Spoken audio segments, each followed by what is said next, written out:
Hello. Hello, I'm here. I'm ready to start my stream. Uh, how is the sound?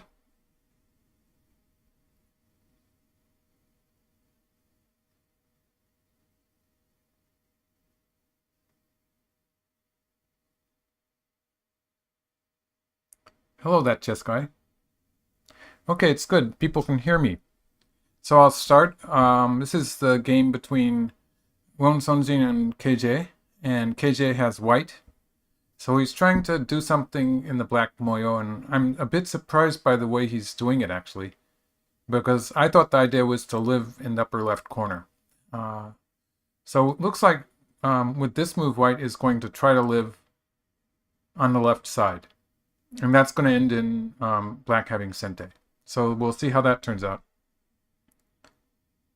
Let's just run through the moves first. So I'll go to the beginning of the game.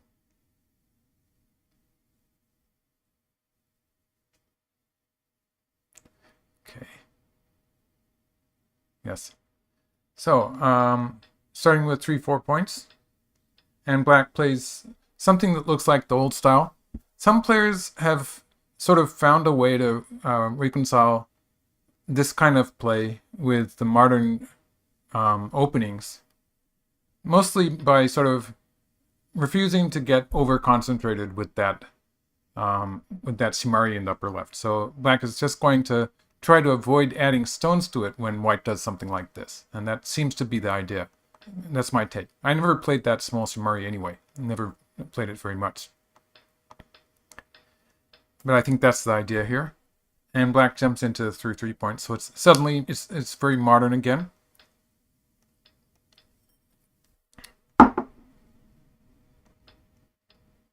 Yeah. And this is a point where black could have played elsewhere. I mean, he could have taken. And white would probably connect here. And then you see black peeping here. So it's sort of interesting with that white stone capturing the one stone on the first line. Or otherwise in the game, it was cutting on the fourth lines. It's probably more natural to have that stone cutting on the fourth line than peeping afterwards, though. And white is building the left side. And here, the approach move. Finally, black gets to the approach move. This is just a big move here. It's an opening point. If white were to play there, maybe something like this nowadays, it would be a large area on the lower side that white controls. Oh, if you see a timer, that's probably the amount of time this video has gone on. It's not something to do with what I'm broadcasting. That's something that YouTube puts up, I think. So, yeah, so playing the Kakari here, that's a big move. And white pincered. So it's very natural, white protecting the lower side here, while computer programs will probably be suggesting moves like this or like this. This kind of move works also with a big move. Let's make it a Kosumi here. With a big move on the left side here, waiting to be played. So this would probably be okay for white too. Pinch ring here, and black plays here. Now this is a very human, old-fashioned move. I think most players would be thinking of this move. I saw on a different server someone making diagrams with black playing an attachment first, and if white answers here, then black can play here. This is going to work fairly well when white plays here, and black can, for instance, play something like this. And this is a relatively modern variation. This was around before we had AIs, but it's pretty effective for black. So this would probably be okay for black. And the difference is that if black plays this later, if black plays from this side, then white's going to curl around here and then do something on this side. And with that extra forcing move that white got to play, the rest of the fight after white plays, after black plays here, it's going to be a bit different. Curling around here has been increasingly recognized to be a kind of a key point in this joseki.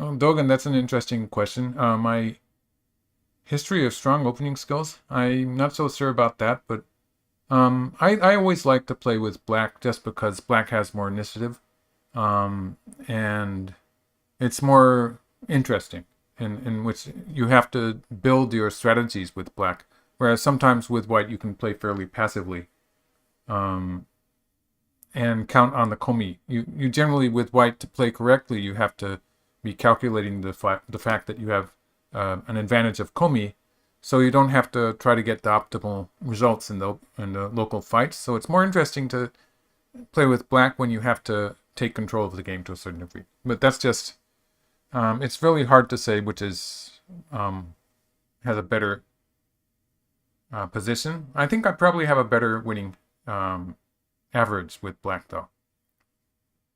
So to get back to the game, black actually played a pincer on the left side.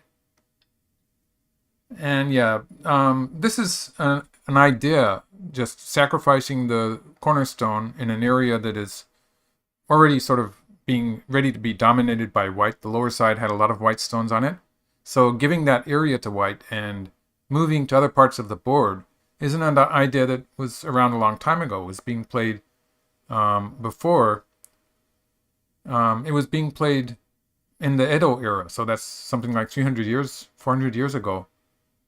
And it's still played sometimes, but it's a very human idea that to control the side there, which is something that I don't think AIs do very much.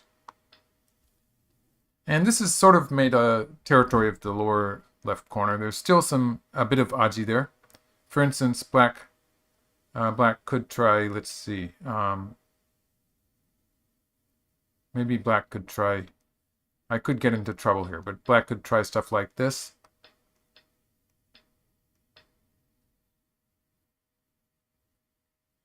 Not really working. Black might need to play an attachment underneath first.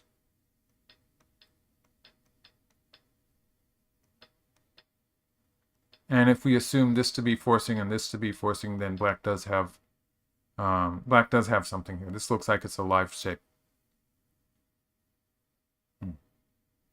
Yes. So there is some aji there. And if white plays this way, then there will also be some aji on this side. This could be ending up being a kind of a sacrifice. Or if black plays here, and if this becomes a forcing move. This would not be alive though. So that black would have to be doing it on this side. So this kind of thing. And it would just be some potential forcing moves somewhere. So maybe this is about it. But black does have just a little bit of aji there. Let's try again. If black plays something like this and gets these forcing moves, sometimes black can play this way. In which case, if it's like this, there's probably going to be room for black to make two eyes. In this case, black does have room to make two eyes here.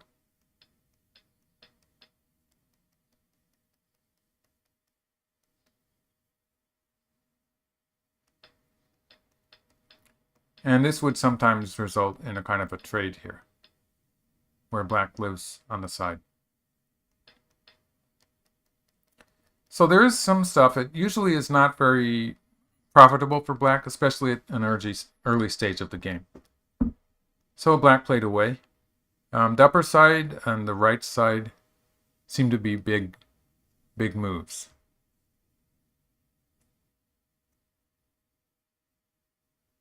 Okay. What do I think of C9?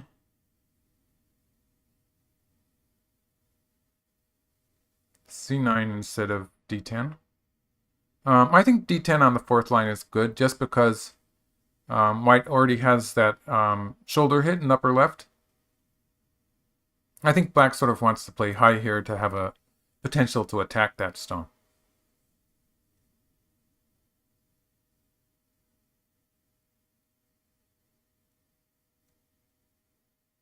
Hmm.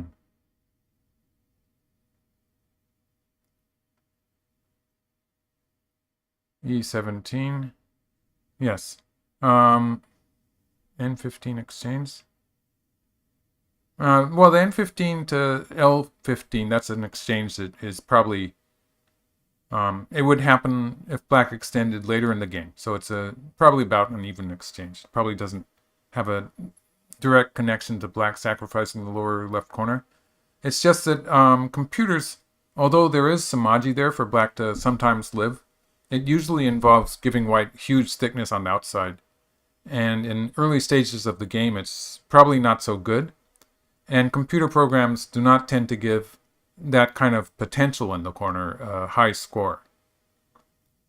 In fact, computer programs like AlphaGo in the master version would quickly find a way to sacrifice instead of actually trying to live.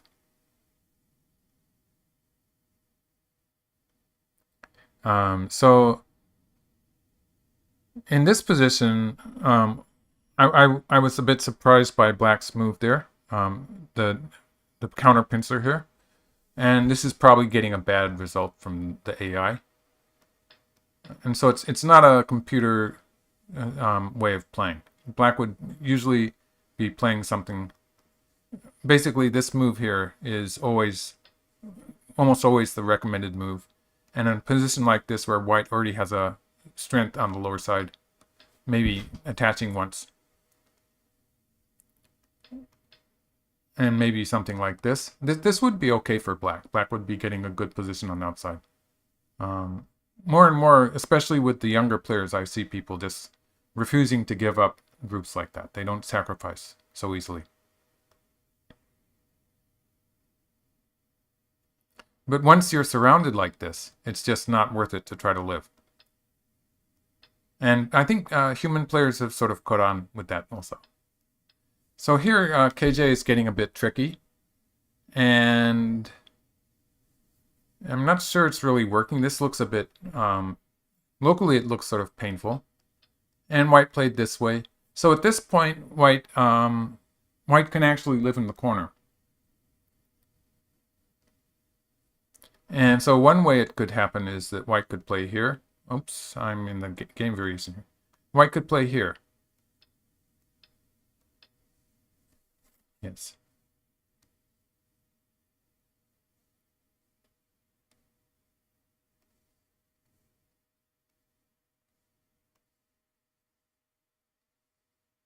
And black would probably play on top.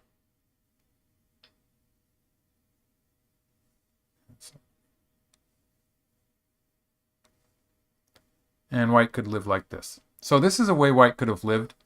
I suppose he felt it was just a bit too painful.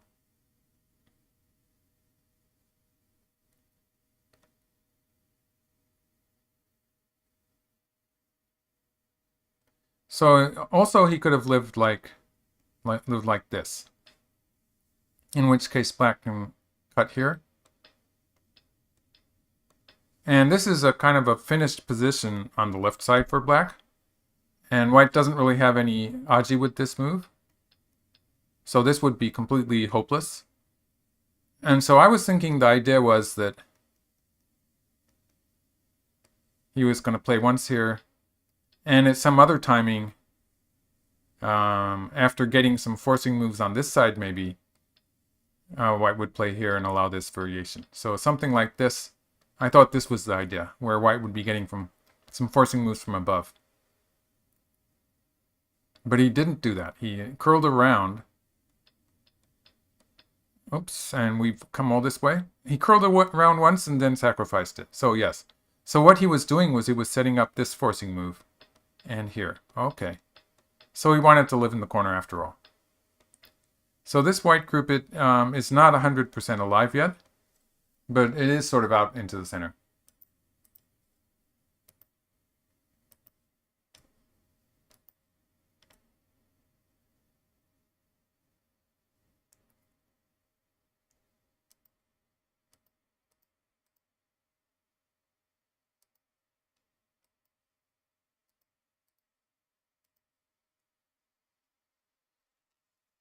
Okay.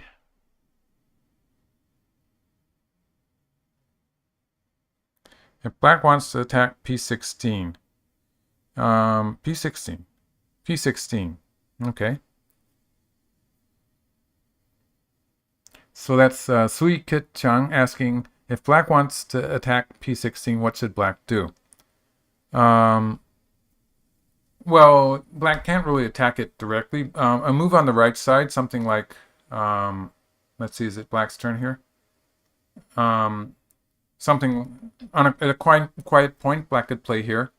I think since white is relatively strong on the lower side, it's okay for black to sacrifice those two stones if black gets a good position on the right side.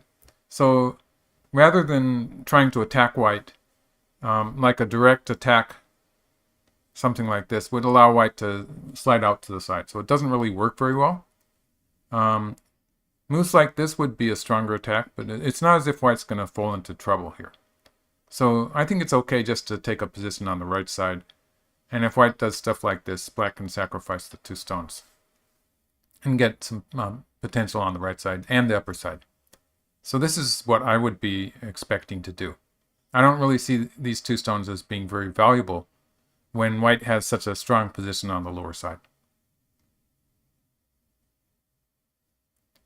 So basically, if black at some points, okay, let's make a diagram like this. If black at some point plays here, this white group is not alive. So white sort of wants to reinforce it, and that's what KJ is trying to do with this move. And black extended, so that makes sense. The semi here, the race to capture is a win for black. It's a one move difference.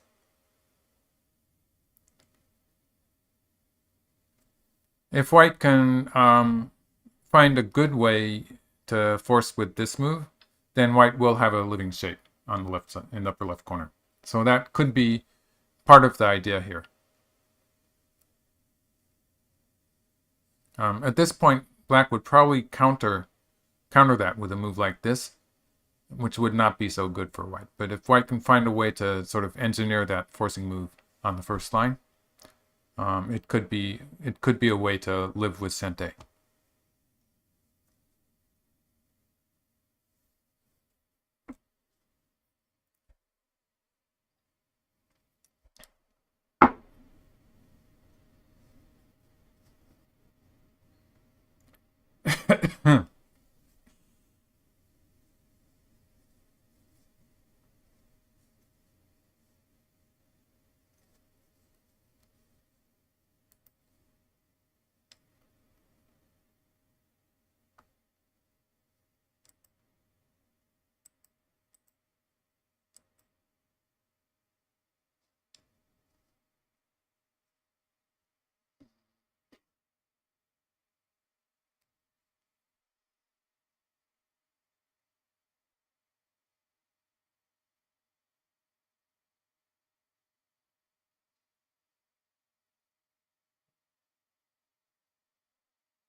Okay, it's a bit of a pause here. Maybe I can show you another game from today. There's also, let's see, I haven't set it up, have I? Let's see if I can show you.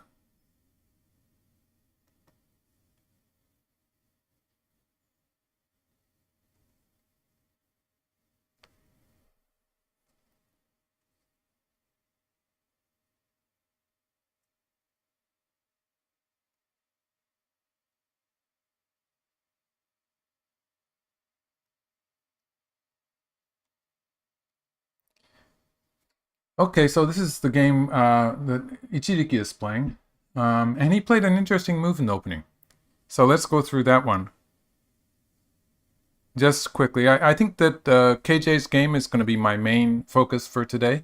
But I would like to show you the other games just a little bit. And especially this game, Ichiriki's game, he's the final Japanese player.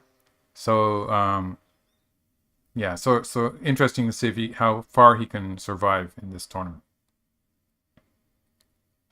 So just the opening moves. Black is playing 3-4 points and diving into the 3-3 points. So something I see with players who like to play the early 3-3 invasions and also don't like their opponents to invade their corners. They play 3-4 points and then they invade their opponent's star points. So it's a kind of a pattern that I'm seeing here. And this is an opening that's played a lot. I think usually black would be playing something like this, something like the Kosumi here nowadays. So maybe the pincer is slightly old-fashioned. Yes, and this was Ichiriki's. It's not really a new move. It's a very unusual move. It's almost like a surprise he sprung on his opponent. It's an interesting move. And black could have actually played here. This is probably the recommended move here. I did research that. But black counterattacked here. And they got into this, let's see, this interesting fight. So white was actually waiting for black to counterattack like that. And white can poke through here. And the idea is to get an attack on black's stone on the upper side. So if this side becomes a white territory, this is probably good for white. And it makes sense that black would want to invade here. P5. Yes, P5 for a lean would be the normal way to play. Let's see, yes. I think this would have been the normal move. And if black pushes through here, like this. And this we were talking about this in the KJ game also. So this is something that could happen. Maybe the one space pincer is coming back into fad. And yes, so it's a bit unusual. So I think the idea is that he's going to, the comparison of that, for instance, this variation and black curling and doing something like this, the comparison of this, it's probably comparable to white playing the game move if black plays here and white plays something like this. It's probably comparable, where black would still be answering on the right side. And white might not play that exchange, but would be able to pincer here anyway. So this might be the idea. It might be the idea that's quite similar. And black counterattacks here, and pincers here. And black is willing to give up the one stone. But white cuts here. So this gets into a big fight.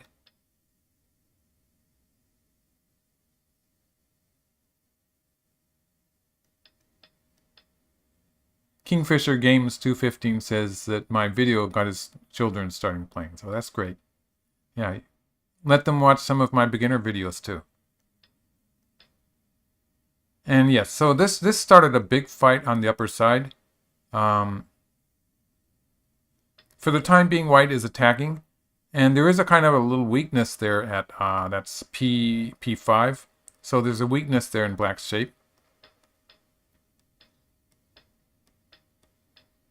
And they had this interesting little fight over the ladder break. So white plays here, it's a ladder. White has captured that black stone on the ladder. And black plays here. So normally something like this would be a ladder breaking move. So this would break the ladder, and white would have to do something about it. And the focus would go back to the center of the board, because there is this big fight happening in the center of the board. So black would maybe play the kakari, but would have to go back to the center.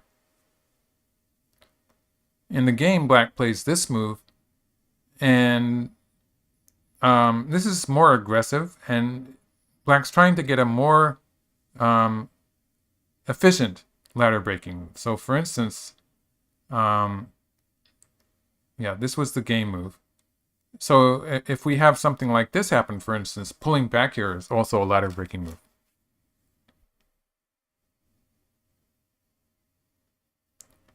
And if white connects there, black can escape from the ladder. So this is probably the idea here, in which black is getting some extra profit by playing here and cutting off the white stone in the corner. So this would be better than what happened in the game. It would be better for black. And that's why white played away at this point. So white played here. So this is a counter to the ladder breaking move.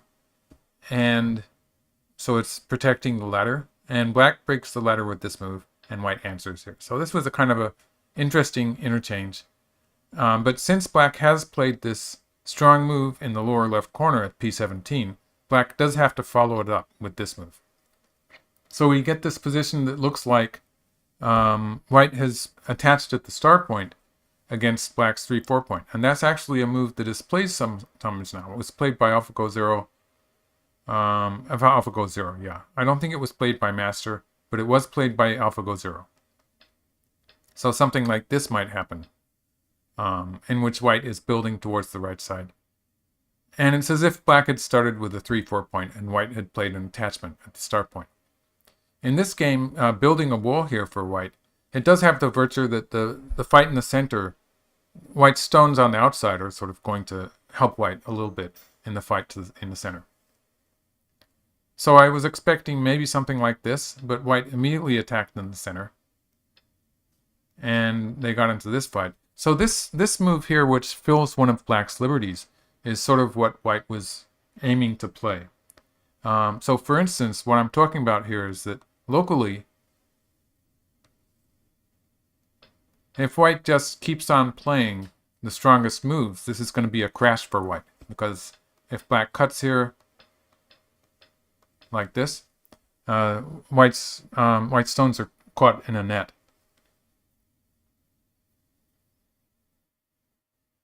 So this would be bad for white. But the idea is that if black does that, white's going to push through here and has the squeeze on this side. So something like that is going to happen. So that's the idea white has. And in this case, white would be returning to the center of the board and attacking there also. So I think this is the idea that white had. And this game move playing here was sort of part of the equation to start with. And black pulls back here. And now this is how far the Ichiriki game has gone. I'd say it's pretty much undecided at this point. It looks like white has potential to attack in the center of the board. So we're going to see how that turns out. And a lot depends on how that attack turns out. We can see it's obvious that black has more territory. Black has a territory in the upper left corner. Looks like black is going to build territories in the two lower side corners and in the upper right corner. So black has potential lead in territory, while white has potential to attack. And in the course of the attack, white will probably catch up in territory too. So h17, h7. Cut at h7. It looks a bit... I'm not so sure about that move. I can try it. Yeah, I definitely thought that white would capturing the ladder, actually. This is a ladder here. And by capturing this stone in the ladder, it's going to solve most of white's problems on the outside. And it's going to continue the attack. If white had played the cut here, it looks so much like a net. So for instance, if black plays here and white pulls back, it's going to be a net. So that would be bad. And if white plays here, this looks sort of ugly, doesn't it? It looks sort of ugly. And white's going to have trouble on this side. I don't think this is going to be good for white. It could be pretty exciting, actually. But yeah, I just feel that cutting here is just, even if white captures something, it's probably on too small a scale. So even if black does something like this and sacrifices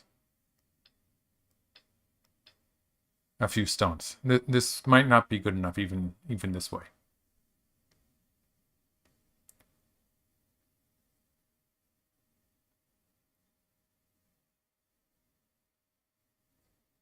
Okay, Jim Gandhi says probably an overplay after all. So in the game, white captures the outside stone. If white gets a strong group here in the center, yeah, black needs to play that way to counterattack. So for instance, if black had played something like this to escape, then white would have a strong group there in the center and would have no worries. So even though black has a potential lead in territory in this case, white's going to have some large areas on the right side of the board and maybe on the left side of the board. White's going to have some large areas that white can control and potentially catch up in territory that way. So it looks playable for white, this game. So we've caught up with, okay, so yes. So the idea here is that if white pulls back, which might seem to be the normal move, then black cuts here. White still has to worry about that that ladder, because the ladder is not valid anymore.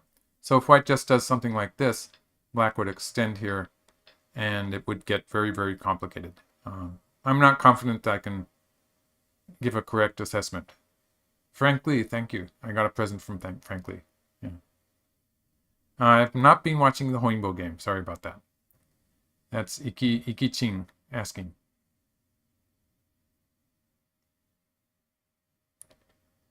And so white covered, and the idea is that when black cuts here, it's going to give white a clean capture here, and then white can focus just on escaping. And this is also, it's also emphasizing the strength of this move by filling black's liberties. So later on, cutting here can be a very strong move.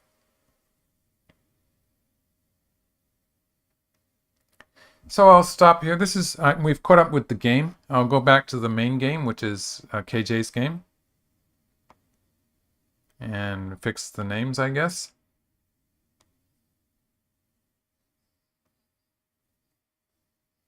Yes. Okay, so they had something interesting going on here.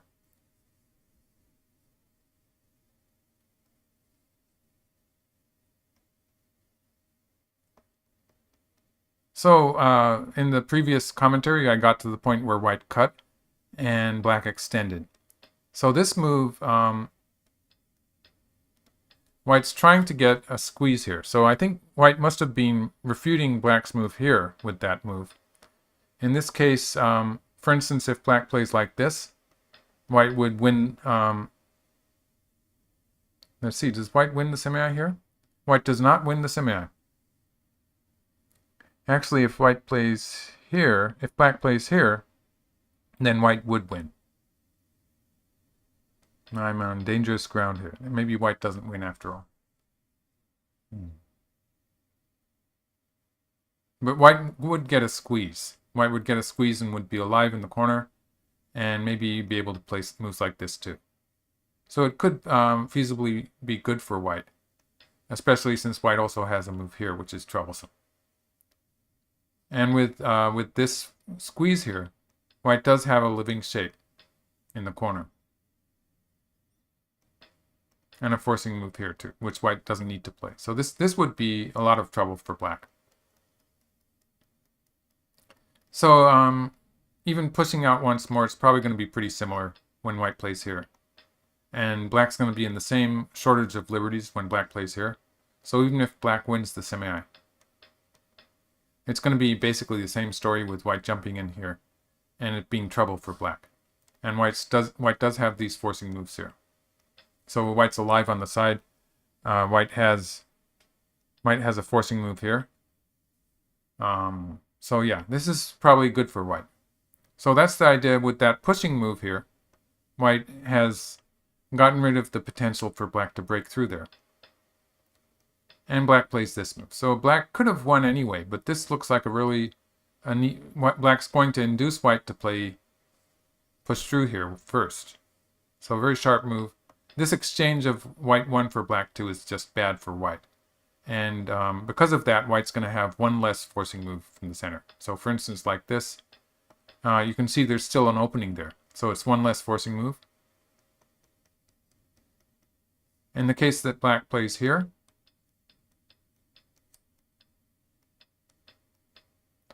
just assuming a similar variation here, you can see white gets an extra forcing move there. So that's a 1 point difference in black's territory. And it's just that much better for white's territory too, for white's eye space. So white might leave it or push here or something like that instead of doing as I was showing. But eventually it's going to be that kind of a squeeze.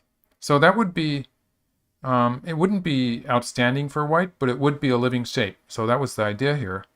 And black has sort of refuted it with that move, in which white gets less forcing moves. And also it's going to fill more liberties. So if white ends up doing stuff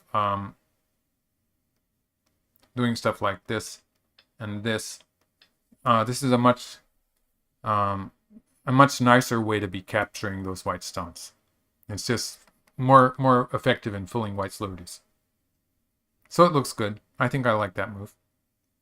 And white played away. So white already has, for instance, a forcing move here at any point. That means white is alive in the upper left corner and does not have to add stones to it. A10 actually, it's a kind of move that is sometimes a tesuji in the corner. But I'm not going to mess up the board position by showing that.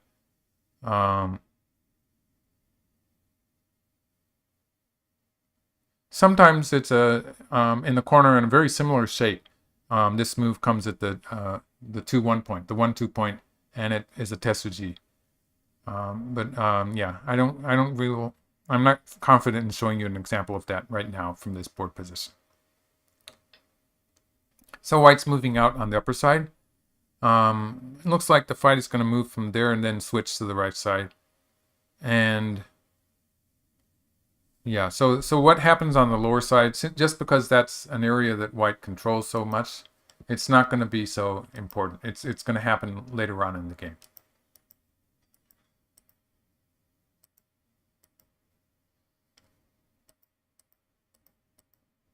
So for the time being, it's the question is what white does with these stones. White could extend. White could play an attachment on the upper side. This is a shape that is pretty common. It's a kind of a sabaki shape, moving out like this. And if black pulls back, white could play the hane here. So white would like to play the hane here, but if white plays it immediately, it does look a bit dangerous. Yeah, I think that looks just a little bit... I'm not so sure about that one. So that's the idea with playing here first and then being able to play the hane. In which case, white can just capture that black stone. Or in this case, black is sort of helping white move out. So this would be, I don't know, white might even play this one. This would be relatively okay. It would be okay for white.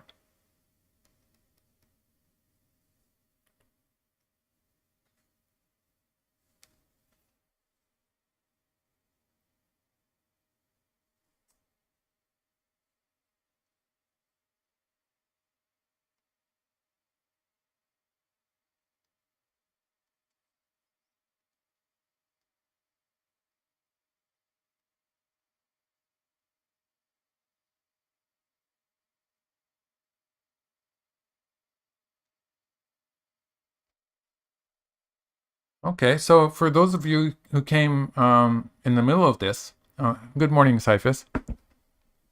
Why don't I start from the beginning of the game so that people can see the flow of the moves? So I'll run through the moves once more. So black's playing what looks like an old style, but the moment white plays the shoulder hit here, he becomes modern. And so this is a kind of a mixture of the old style and the modern that I see some players doing. And the small corner enclosure in the upper left corner, it can be done when black refuses to add too many stones to it. So black is refusing to get over-concentrated by crawling or pushing too much in the upper left corner. And it doesn't really lose many points in the score. It's okay if you use it this way. So it's something that people who like that Datsumari have sort of adopted their styles to the modern AI approach. And they didn't have to give up the small corner enclosure. So here black cuts here, and this could have started a fight. But white is okay on the right side for the time being. So if black tries to attack here, white can just stance out like this. So it's not going to be an issue. White does have enough room to be alive on the side. And depending on what happens on the lower side, in a position like the game position where white got very strong on the lower side, I think black's idea is to play some kind of a pincer like this and sacrifice these stones here. So black would just sacrifice them Maybe not playing the 3-4 exchange, but the general idea is that black is going to get forcing moves from that side and build on the right side and upper side of the board. On the other hand, in the game, white pincered here, but if white had played something like this, and black would probably play here. In this case, black would maybe have ideas of escaping with those stones. So, for instance, maybe not immediately, maybe something like this, but let's just say that at some point, maybe here and doing stuff like this, it might be an idea for black. And so just because this group that white has on the lower side is, compared to the game position, it's relatively weak, means that there's now there's some value in black moving out like this. So when white pincers here, the game is sort of moving away from the idea that black is going to start a fight from these two stones in the lower right. And black plays here. This is an old-fashioned move. This is it has this feel of a very old-fashioned move. Sort of one that you might see in the era of Dosaku. It was around for hundreds of years, this kind of idea of playing a counter pincer and taking the side. Well, I think that the modern approach would be to press or to play once here and then press. So the idea here is if black presses immediately, white's probably going to cut here. And this is a difficult fight also. But if black plays here first, then it will be more difficult for white to cut. Because I think this variation is supposed to... this one's complicated too, but I think it's supposed to be good for black.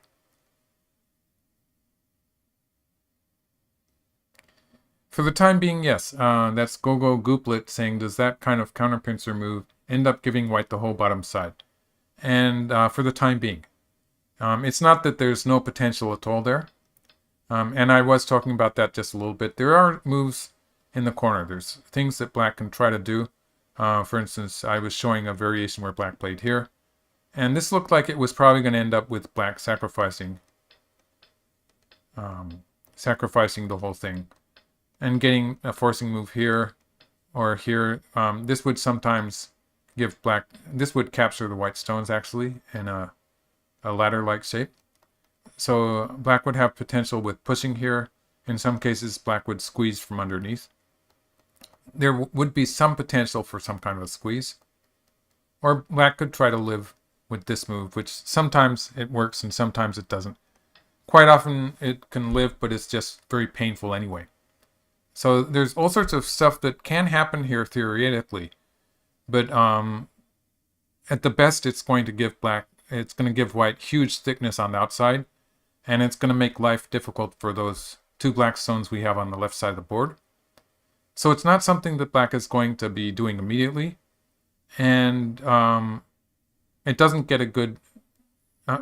computer programs don't emphasize the idea of trying to live inside here after white has surrounded the black group.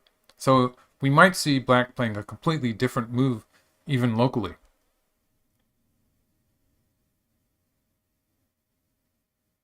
After f16, yes, black did play tenuki. Cyphus, yes. So black played the upper side. And now, I was sort of expecting white to play a big move on the right side of the board, but white started this in the upper left. And this got sort of exciting. So I think the idea is that white's going to try to build a base on the left side, but black refused to allow that.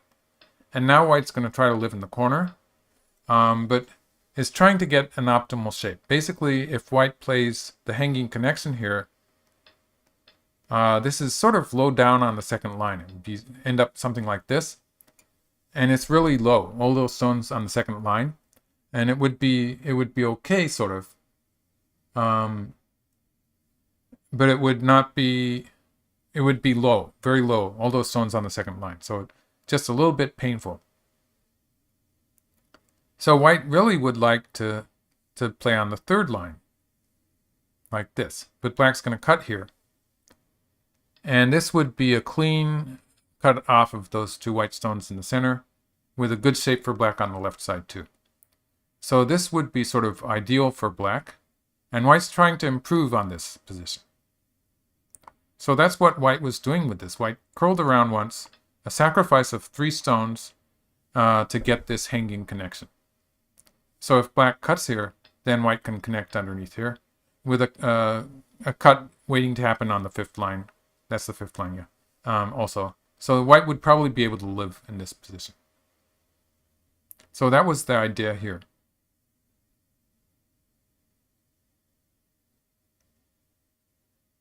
And black captured the 3 stones, and so white got to play this move on the 3rd line.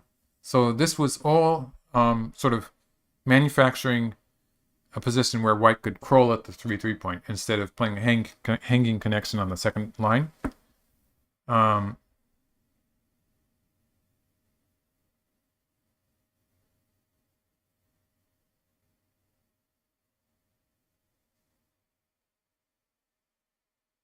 C6 and jump is a way to handle the shoulder hit.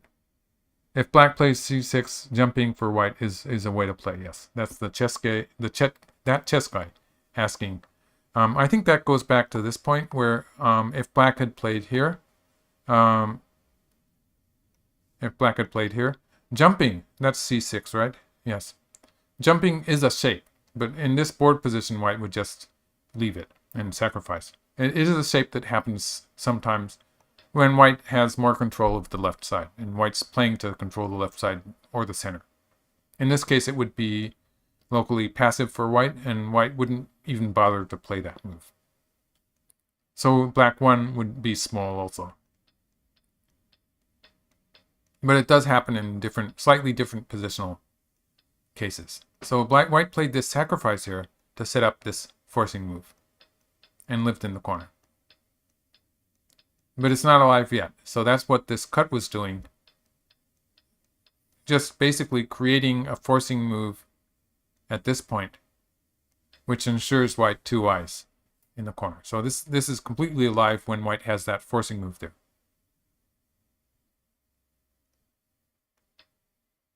And white moves to the upper side, and it's still white's turn. So he hasn't played a move yet.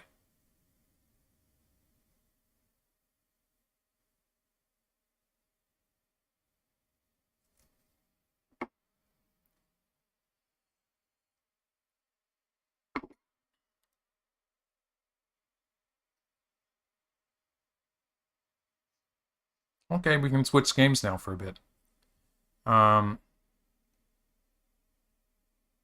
Here's the Ichiriki game. Okay. So, in the last session on this game, I was showing you some moves. It was just about... Okay, so it was like this. White took the ladder, and black is played here. And this got rid of the cut. If white cuts here, black can now capture it in a ladder. So black got rid of the cut. I guess I can call that in a ladder. Black got rid of the cut and is looking at a cut on the 3rd line, I guess. And so the black group is probably okay. Yes. And white plays here. So locally, if white tries to save that stone, this is an Atari. White has, I think, sacrificing the 3 stones is not an option. And this is just a little bit too far away to happily connect up. So for instance, if white plays here, it's easy for black to cut it off with a move like this, for instance. And that would just be a complete collapse for white. So black has, I think it's safe to say black has captured that white stone on the 2nd line and has connected up. And in return, white got some thickness towards the center of the board. And instead of playing the Tari, yes, this is the common shape here, where black will play here and white gets to curl around. And white would be trying to build on the right side. This is how I would play with black, but black just connected. And the idea with this move is that if white connects also, maybe black's going to play somewhere else. So maybe the knight's move here instead of playing right up next against white's stone. So this would be slightly better for black. And so white extended here. And we are back to an opening. Let's see. How much territory does black have? Black has about 15 points in the lower right corner and about komi in the upper left corner. And the rest is not clear. So white has some points on the upper side and some points attached to that wall on the left side. So the actual territory is, actually it's not much difference. And white has some potential in the center of the board on the left side. I'd say it looks okay for white, actually. Sort of expecting Ichiriki to do well here.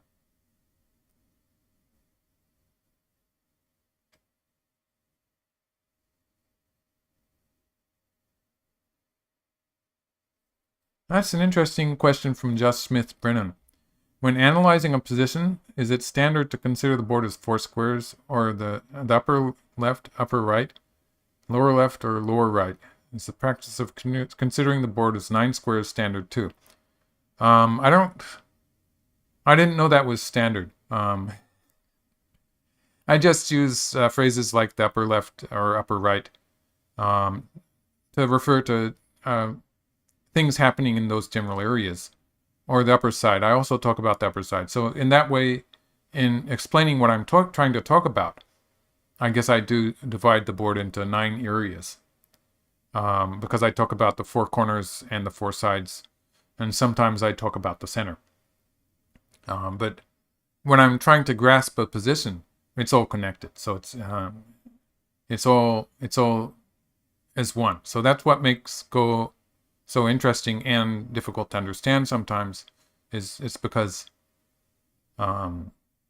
it's all connected up. So you have these local fights that are very local.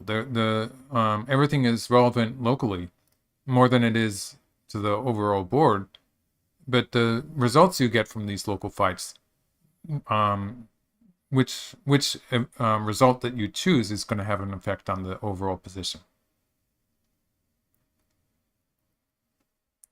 Okay, so Ichiriki played another move, so we'll look at this one too. This is the direct threat here is to escape with that stone. So if white play, let's just have black play some bad move somewhere. So this was actually, locally it's a good move. So this would set up escaping here. So obviously this would be dangerous for black. And if black plays here, it looks like white has some potential to cut in the center. So for instance, something like this. And then this would cut black off. It looks like white has some potential to cut here. So this is the general idea. White's looking at both of those things, and black will have to find a way to defend both sides. So black does have some ways to defend both, but it's probably not the squeeze that is the move that black really wants to play. So let's get back to KJ's game. Any good questions about this one?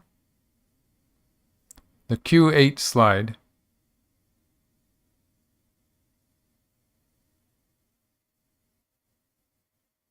The Q8 slide.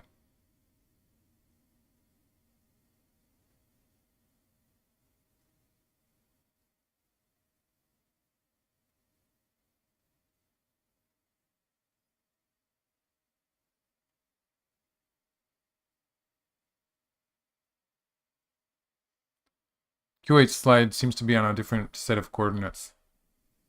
So,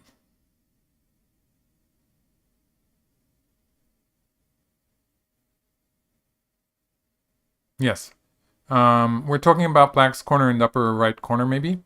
Black kicking at P3 is always a big move. So that's a big move for black. And it sort of puts white in a bit of damizmari, lack of liberties. So for the black group in the upper right corner, taking the corner like that and moving towards the side are they're miai. They're black can play one or the other. So it's pretty safe locally.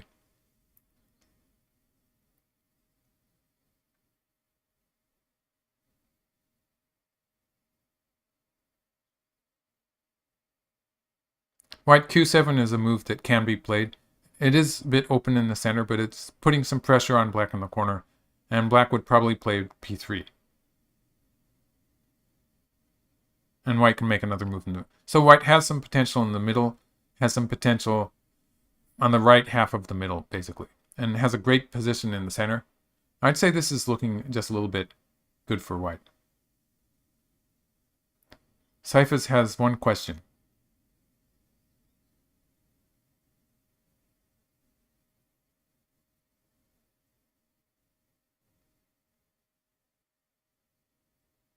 Which side in this board game? In this game between Ichiriki and Chen Qiting, is that the correct pronunciation of his name? Let's see. Chen Chidi, maybe. I'd say this game is looking good for white. So I would like to play with white in this position.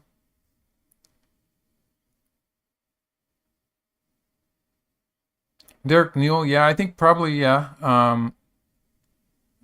I played some good moves that were not approved by other pros, and they turned out to be good moves. Most of those were before we had AIs. But it probably happened. I don't have a clear memory of it. I probably played a good move by mistake or something. So let's get back to the other game. Okay. Now this is really sharp. I was not expecting white to cut there. And let's see. Let's put back the names. Looks good. Okay. So I was saying that maybe white was going to play a Hane on the left here. But instead he cut. So what's the idea with this move? I think it's that white is trying to take the corner territory and making eyes. So for instance, if black plays here, obviously it doesn't look so good for white. If white plays here, this is just dead. White could try this one, but it's not really gonna work. Okay, so this could be fun. So in this case, if black captures the two stones, this is the stone pillar Tesuji, and white wins by one move.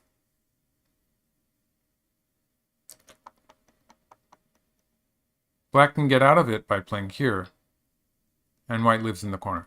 So this would probably be a good result for white, actually, living in the corner. But actually, what I sort of suspect white is thinking of doing is maybe just taking the corner like this, making a living shape there. Let's try that, the complicated variation again. So if white plays here, and black plays... So if black plays the local strongest move, this would be dangerous for black, because, let's see, what's the ladder situation here? It's not a ladder, it's a net. So this is just a net. It's captured. So this would be bad for black.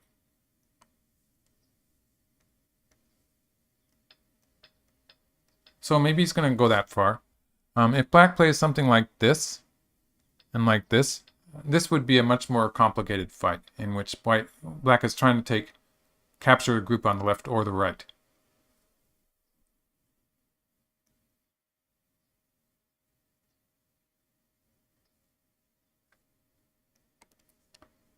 Or black could play this move at an early stage, which would change it into a fight in the center of the board. For instance, something like this. This seems feasible for black.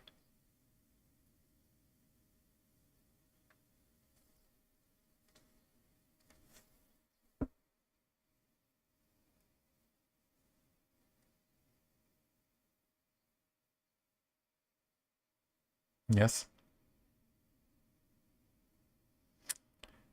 G5 for H4 exchange was minus 15%.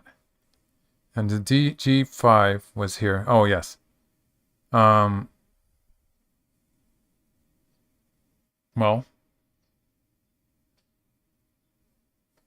if he had just played f8.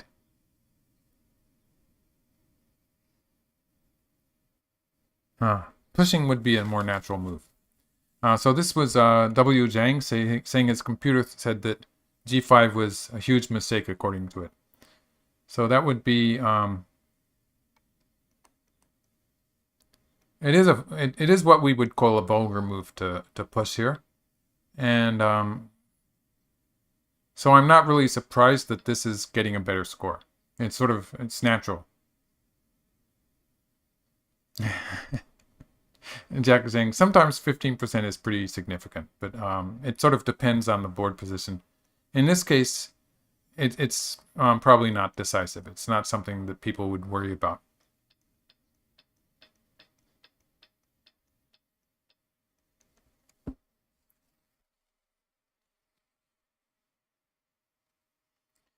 Rick Rubenstein says that who was talking about? In this case, I think they were talking about this game.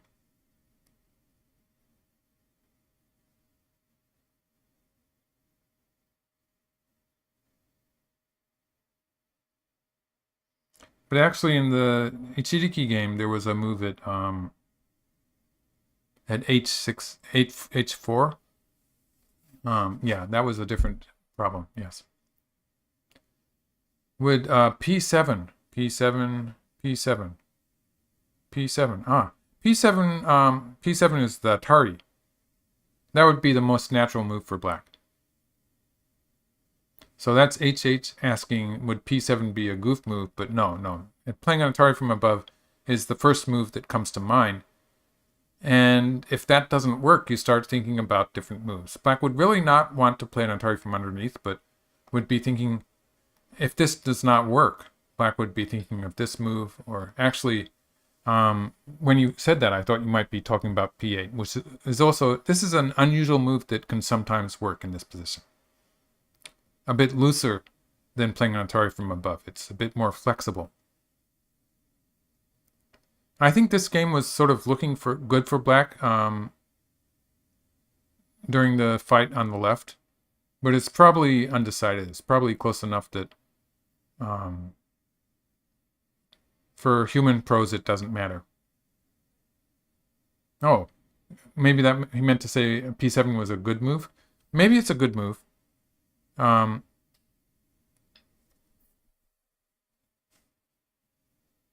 It's the first move that I would think of.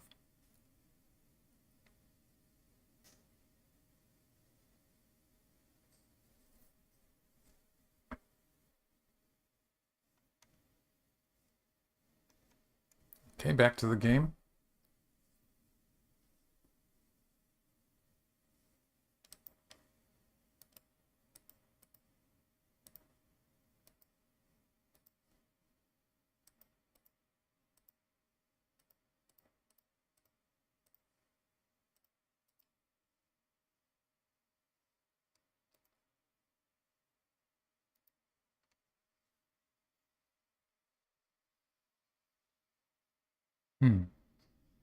What about playing q8 after p7? p7.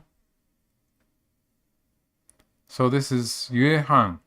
p7 and then q8. This one. q8.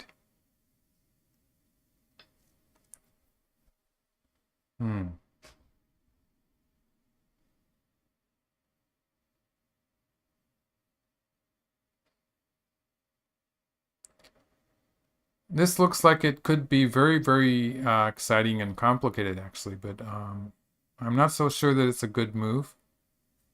But it would not be simple to refute it. So white has various ideas. I think that the simplest way for white to play would be living in the corner. But for instance, let's see, how would white do this?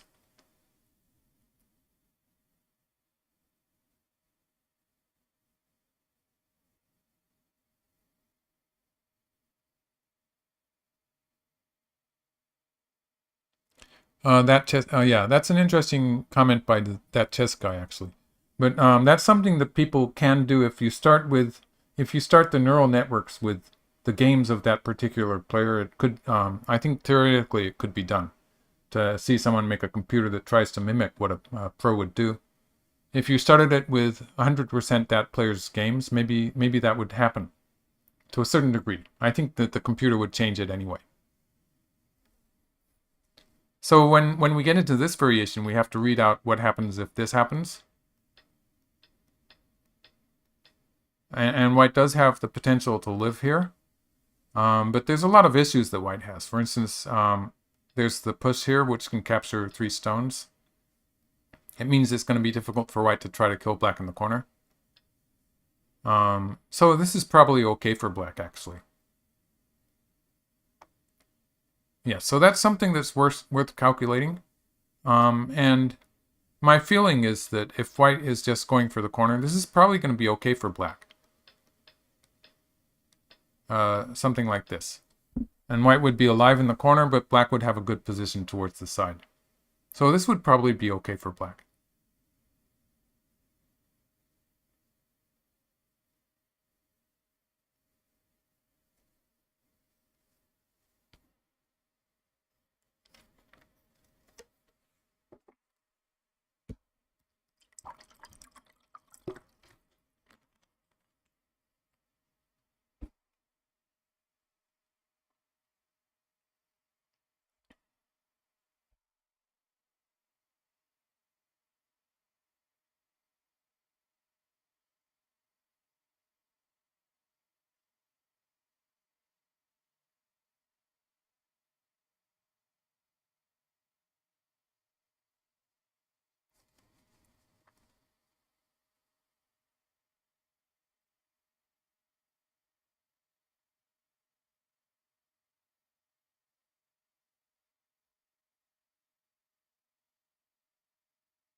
Oh yes, there's the third game. Okay, so let's take a quick look at Ichiriki's game just to see if he played a move. I think they played one move. So black, when white played here, black did curl around. So black is not really connected up to the upper left corner here. And so he's trying to, looks like he's trying to escape into the center.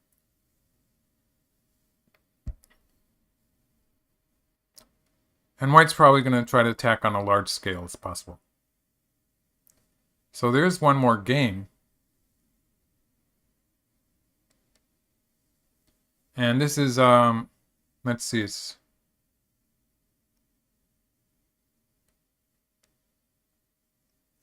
Kim Ji-sok and Yang Jinxing. So let's just look through the moves. I haven't really been watching this game. But it's very similar to the other game. The game between, let's see, the game between Won Seongjin and KJ. It's a similar start. Only he played a Kakari instead of diving into the 3-3 point in the lower right corner. So maybe it's a kind of a Korean opening that they're trying.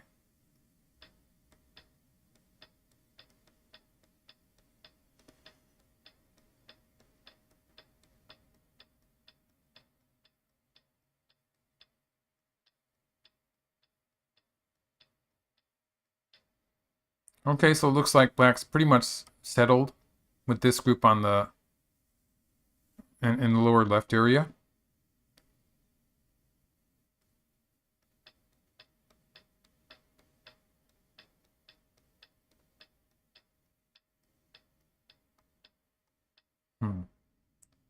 Okay, so when white played the attachment here, white was thinking and probably had ideas like this, where white would be, actually white could play something like this to attack black in the lower right. And so that's why black sort of bumped against and took the opportunity to connect up. If white extends here, black will probably push through twice and still has some maji here in the corner. So this would probably be okay for black. And white's getting some potential towards the center of the board. And that's it. So at this position, I'd say black has a lot of territory. And white has some potential in the center of the board. I'd say I like black's territory. Black has a good position of territory. So maybe it's a good game for Ginjisok here.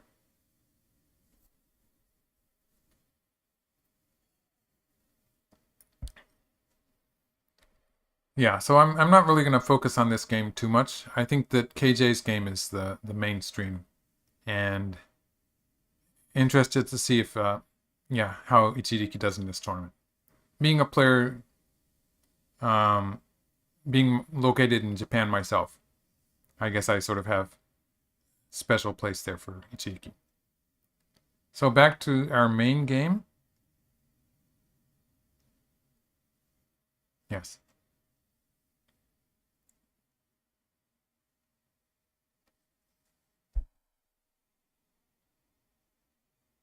We're talking about AlphaGo Lee, I suppose.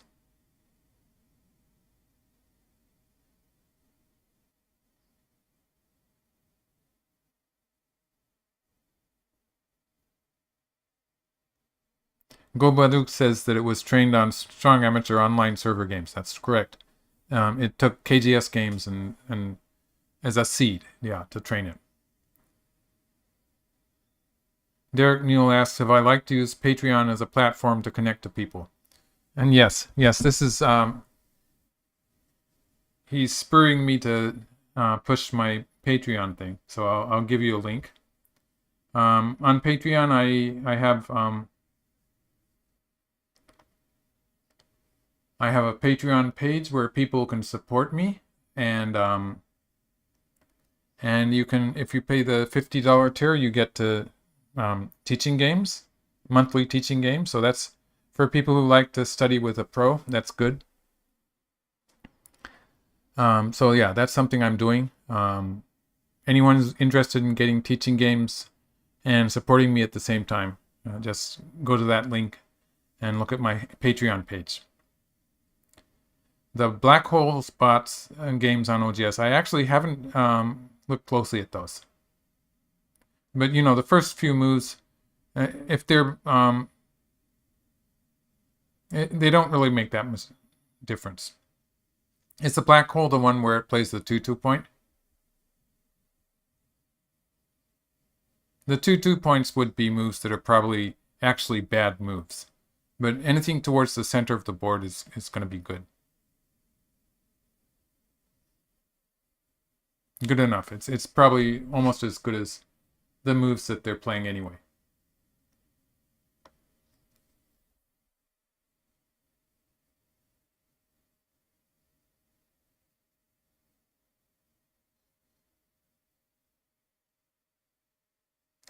The time format, that's a good question. Yombie Matt is asking, what is the time format? It's 3 hours each, so it's going to be it's going to take several hours for them to finish the game. And we're 3 hours, we're only about 2 hours into the game now. So 2 hours and 20 minutes into the game.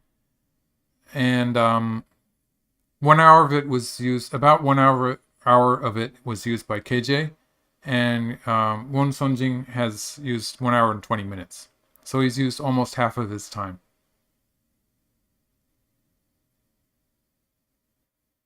I'd say they're playing fairly slowly for modern players. People tend to play fairly quickly nowadays. And Paste Quema is saying, what would be big moves to play for either black or white if they Tesuji? Oh, we've got to the Kosumi variation. So this is the interesting one that I didn't really have a good answer for. Who was it who suggested that move? Tenuki. If they play Tenuki elsewhere, we're running out of big sides, basically. So anything towards the lower right corner. And in this fight that's starting in the upper right corner, the position in the lower right corner is definitely going to be having to do with it, because white's group there is potentially vulnerable to attack. So depending on how white plays this position in the upper right, it could have an adverse effect on white's group in the lower right. So black is looking at some potential there.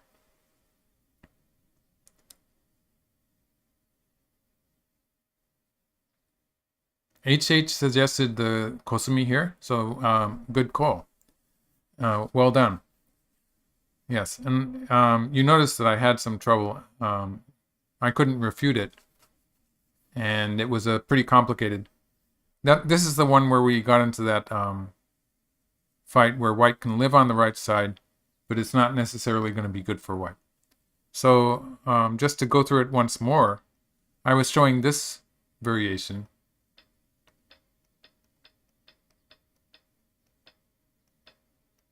Which is probably okay for black. This is probably okay for black with a thick shape towards the right side of the board.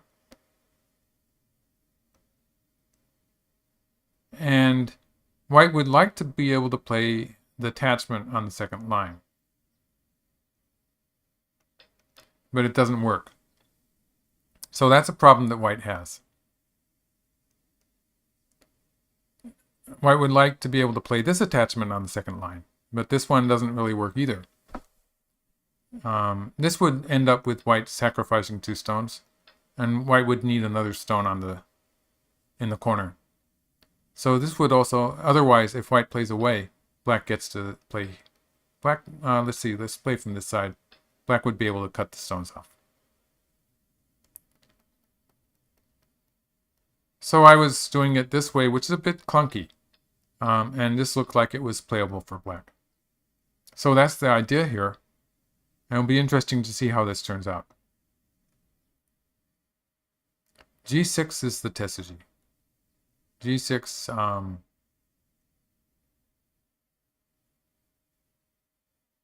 I wonder if we're talking about a different game.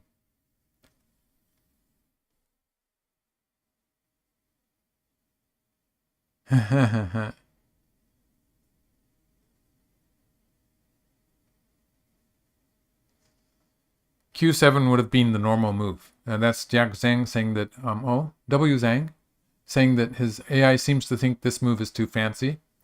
And Q7, yes, will leave black with too many cutting points, is what Jack Zhang was saying. And in some of the variations, it does.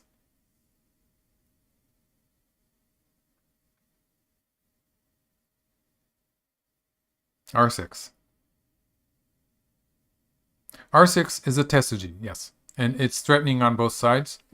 So let's do that. Yes, just to he didn't play that move, but if we place R6, first of all, it's threatening to capture black in the corner. So that would be good for white. And if black plays on this side, there's some aji here, but I don't think it's really working for white. So for instance, if white plays here, black can capture this, and it's not really working. So it's the tesuji. Let's see, maybe this is a win for white.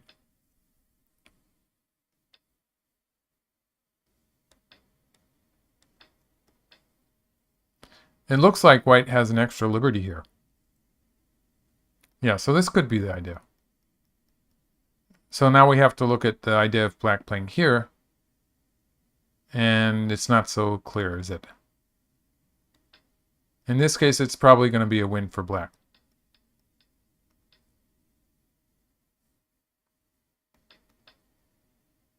This looks like it's going to be a win for black.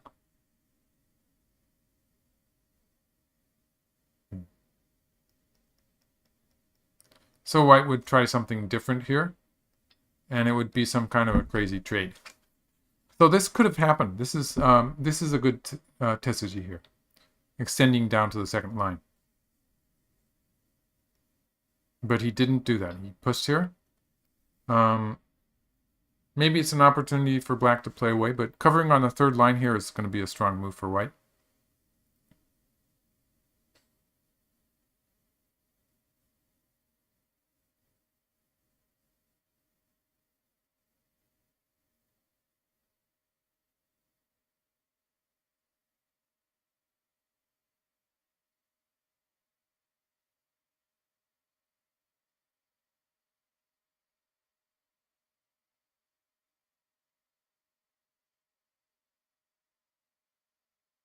Yes, he's probably going to use some time here.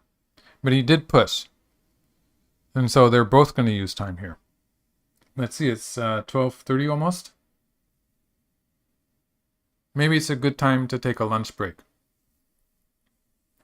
So, just to give you a quick look at the other game, let's see, have they played any moves? They've played a few moves. Okay, so I'll show you the other game just for a moment here. Ichiriki's game. Black curled around, and white played the peep here. Black is going to be cut off somehow. And he's just going to try to sacrifice a few stones and get something on the outside. So that was the idea with black's curling around here. And it seems to be black's plan here. And the other game with Kim Ji-soku doesn't look like they've played any moves since the last time I looked at it. And so we're back with KJ. This is, I think I made a good choice when I wanted this to be the main game. It looks like the most exciting game. So I'll just leave it here. And yes, I realize it's pretty late for some of the people watching. So if you can't stay awake, I understand. But I'll take a short break now. Actually, I think I'll take about an hour off and then I'll be able to go on to the end of the game. So thanks for coming, everyone. And I'll be back in let's make it 45 minutes.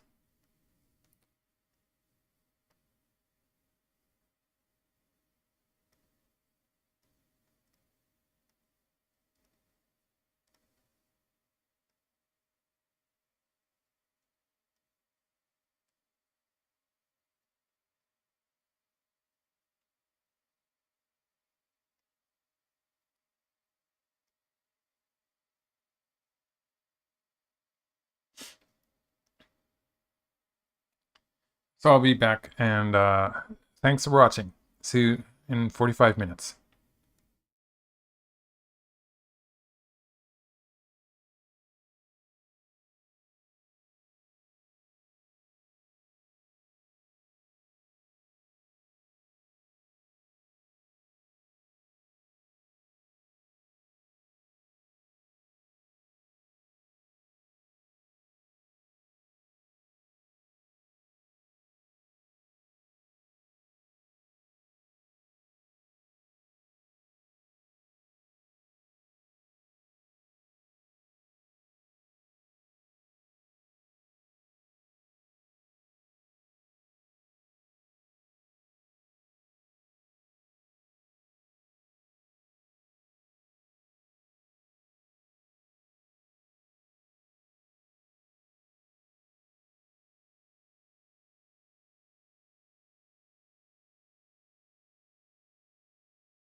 Oh, hello everyone. I'm back. How is the sound?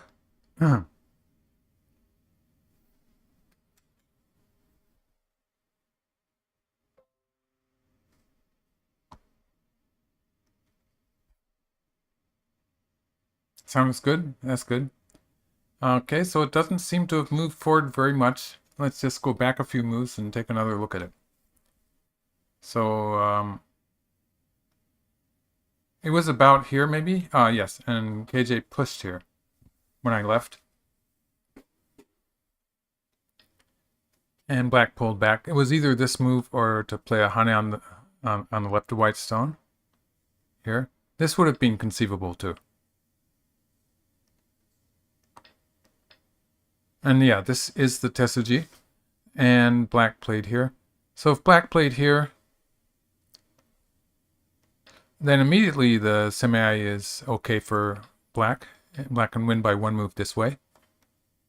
But if white just plays once here, and let's see, still doesn't work. So white plays here. And with the cut on the third line, now white's going to win the semi.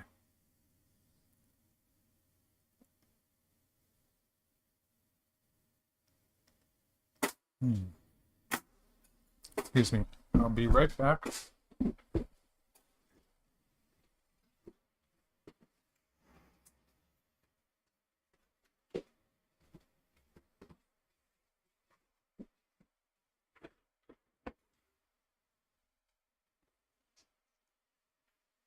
Okay. So that was not working for black.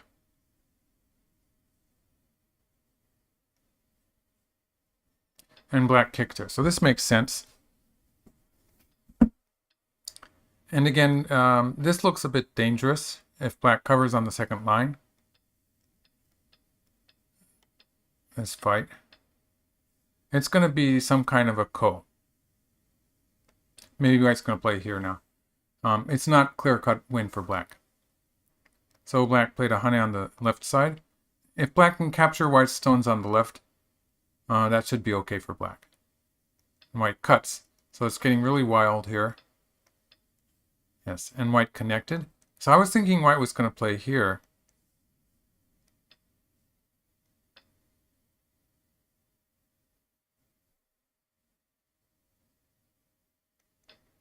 Something like this.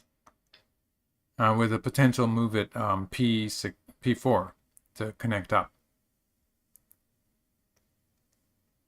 But no, he played here. Okay.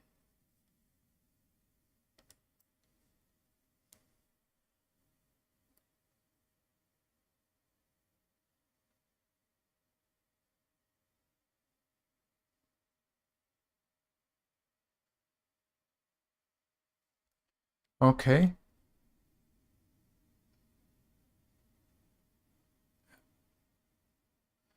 Bruno is asking how long are these games? They're 3 hours each. Yes, yes. Go Baduk had it. Yeah.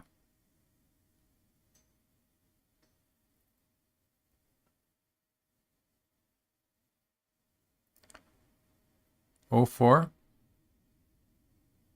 Oh 04 was on no one's radar. That could be true. So immediately white is threatening to push through at the start point. So if black connects, white covers. Black can connect here. And the corner seems to be, well, it's not 100% decided, but it's looking pretty good for black. Maybe white can take an aggressive stance in the center of the board.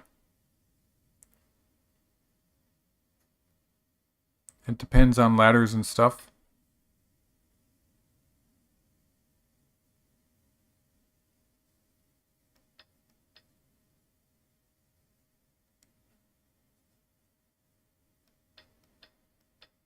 This looks like it's working for white. Black has 4 liberties, and on the right side, white has 5.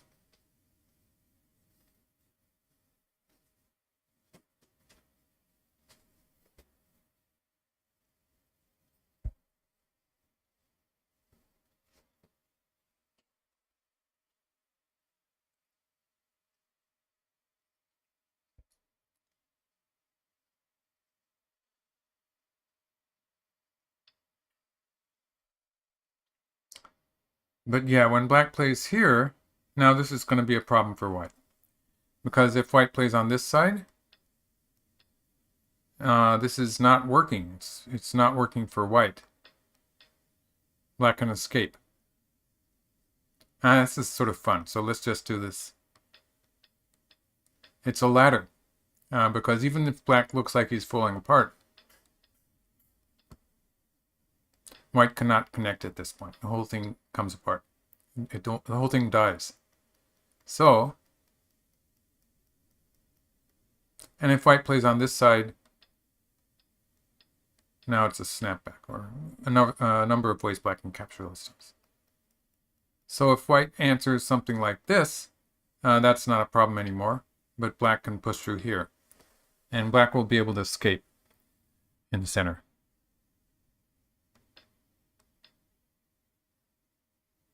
Maybe white can play once there, yeah. So let's see. It's still not clear. Actually, this was a win for white. So if white can get the one Atari there at 12, then it's going to be a win for white.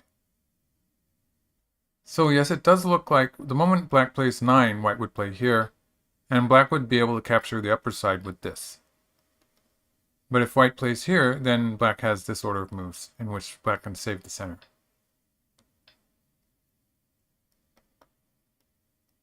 So it's a tricky situation. White might play the good Suji move of playing here, in which case black would escape like this.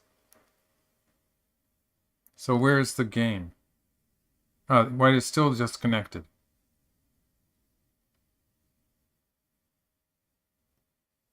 So white is connected. So the first move black has to think about is this one. So this is the natural move. And I think this is the continuation that we have to worry about, is the one where white has potential to capture black with this. And something like this. So if everything works, actually black still has, black doesn't really have that move, does he? So in this case, black is captured. Black is dead in the center. If black plays here, black can escape. But this is going to be really bad when white plays here.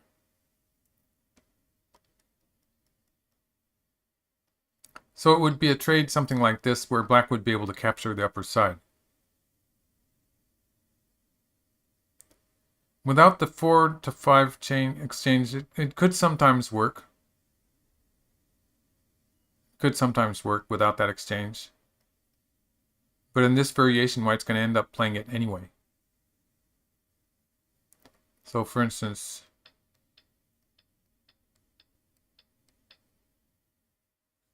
and this is probably not working for white.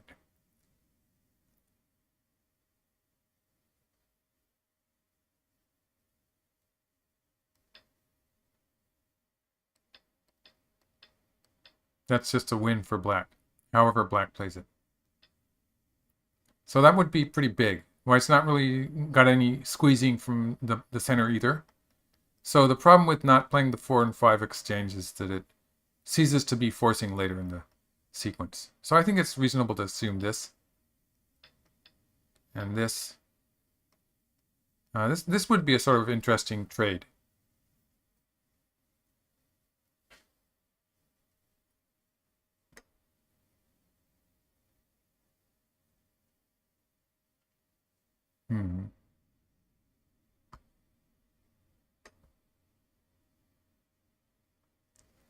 Marcelo Carpenetti saying hello from Sao Paulo.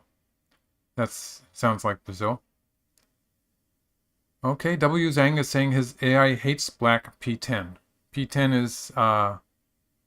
is the knight's move. P9. P9 or, yeah. It was not a solid move. It's a very loose move. So let's get back to that. I was thinking Q10, actually. So something like this would be a very solid connection there. Or this. This is the move that W Zhang was suggesting. Would be solid. The problem with the game move is that sometimes white can squeeze it. So for instance, and he's sort of inviting the squeeze, but in some cases white has this forcing move, And it sort of worked in that fight we were looking at in the center. Sometimes white can squeeze like this to get some extra eye space, but it's sort of painful for white with a bad shape in the center and a thick black shape here. So usually the idea with black's move is that he's okay with white doing stuff like this. But it is a loose move that gives white a lot of potential with that kind of move and moves like this. A lot of forcing moves like this would from the center.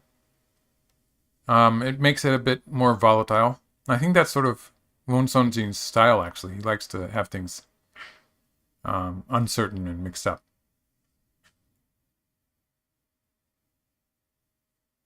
P2. P2 before N2 does not help white, no. So that was Arya Krischer saying, yeah. Sometimes it's good to throw in once before covering, but in this case it would not be helping. It would not be helping white.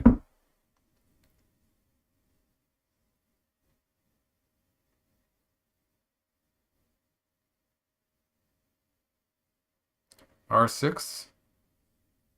You thought R6 was Tesuji? Yes, it was. Should have been the R3 Tesuji. The one in the corner. You know, that's a Tesuji also. So this was the R6 Tesuji, and this is also a Tesuji in which if black plays here, white gets to scoop out the corner like this. So this would be good. And if black plays here, white gets to scoop out the corner this way. So black will probably play probably this way. Probably this way. Unless black plays here. It's probably the same result.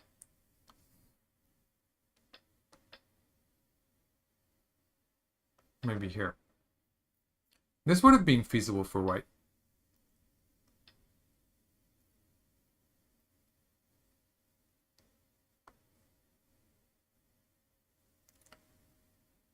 So that was James Sedgwick.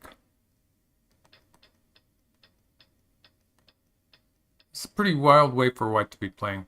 Looks like black is going to capture somewhere, but there's a lot of danger, a lot of stones in danger in this position.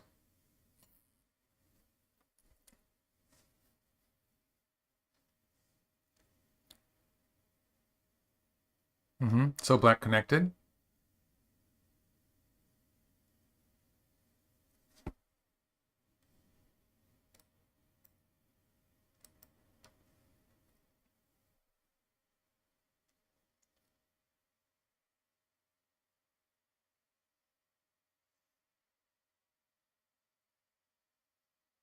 Okay, so I'm expecting white will cover on the second line.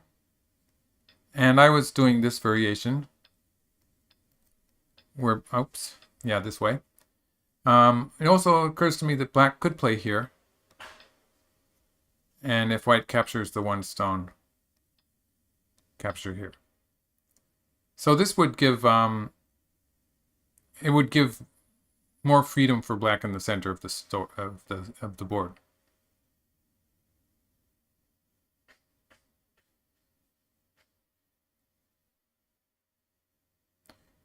Yeah, so this would be maybe safer. So yeah, but white basically has no choice but to cover on the second line.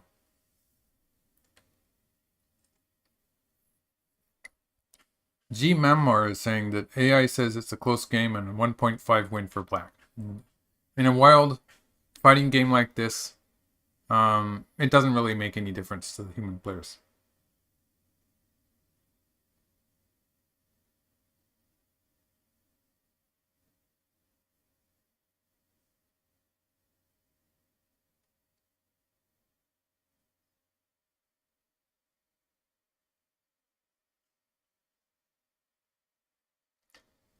Who won yesterday? Okay. I'll have to check that so I don't make any mistakes.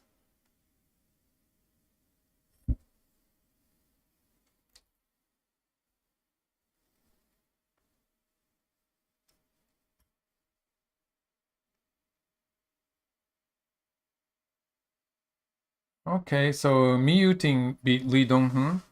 And so that was Miu Ting of China beating Lee Dong-hoon of Korea.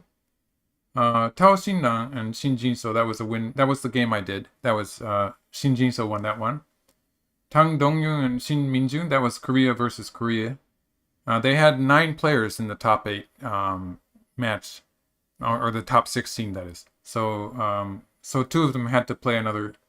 They had to play each other. 2 Korean players had to play each other. So Shin Min-jun won that game against Kan Dong-yoon. And after that, it was Byun Sang-il beating Kim Moon-yoon. And, sorry about the pronunciation. And Park Jung-won won against Tan Xiao. So that was 5 games yesterday. Did I get them all? Yeah, I think so.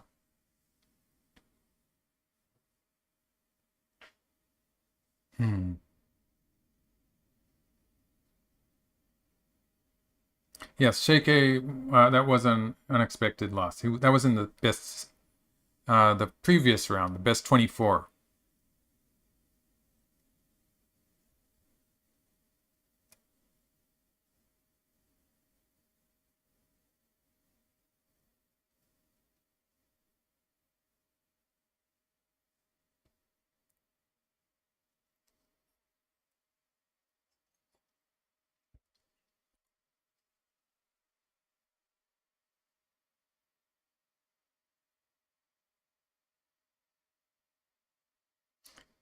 Okay, that's good. James Sedgwick says the AI thinks Ichiriki is at 99%. So let's take a look at that game. Okay, so it's this one. Yes. Okay, so it looks like white took some cutting stones in the center, and black's a part of black's group connected up to the upper left corner. So let's just fix the name, I guess.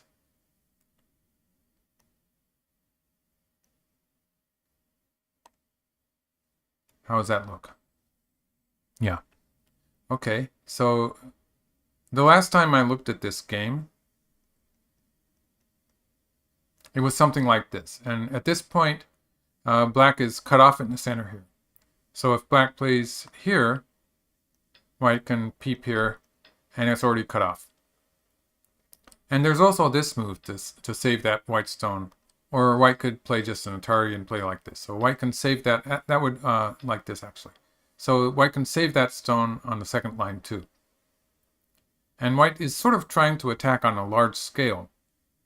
So black is trying to dodge the attack here. White finally cuts. Looks like black is trying to live on the left side. This game was looking good for white throughout. And this Hane here, filling the liberty of the 3 black stones, this is setting up something on the upper side. So we're going to see that happen here. Basically, black was depending on this forcing move here, threatening in the center, and threatening to go down on the first line there. But white plays this to capture black in the center. So that's how it worked for white. Basically, it was getting difficult for black to cut. So if black had played here and cut the 1 stone off,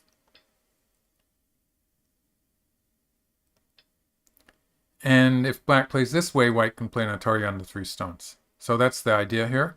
If black plays this way, white gets to squeeze here and can take the 2 stones anyway. In this position, white is pretty much alive. White's alive on the left side too, mostly. So white's pretty much alive on the left side, and black is just dead in the center. So that was the idea that white had, and black ended up sacrificing these 3 stones. It is a ko, but white connected it. So I'm not really surprised that this is looking good for white. This game was looking good for white fairly early on. I think taking the cutting stones there is big. So yeah. So it's looking good for white. Probably not finished yet, even if a computer calls it 99%. For human players, it's probably There's probably some things we're not so sure about. But yeah, I think I made a correct choice when I decided KJ's game should be the main game, because it's going to be much more exciting. So back to KJ's game.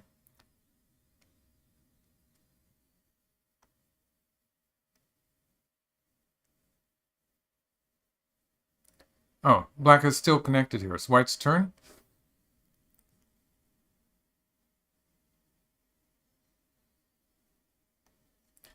And okay. So yes, it's still white's turn. I don't see why white doesn't just... Maybe white's thinking of sacrificing something. So that would be...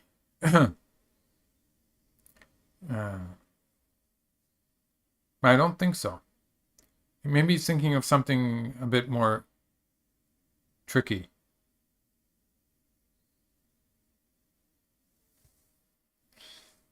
The natural move would be to play here.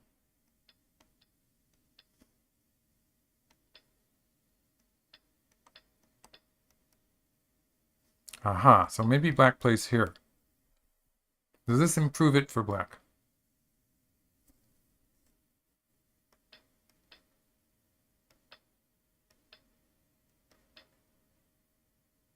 Not really.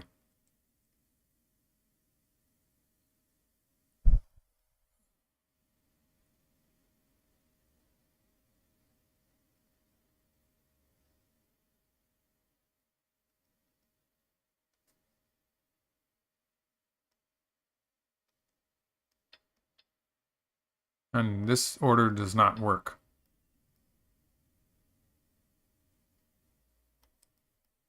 Playing here, if white pushes through, then black can push through and throw in here and capture the stones like this. So this was the idea I had. It doesn't really make any difference when white plays here.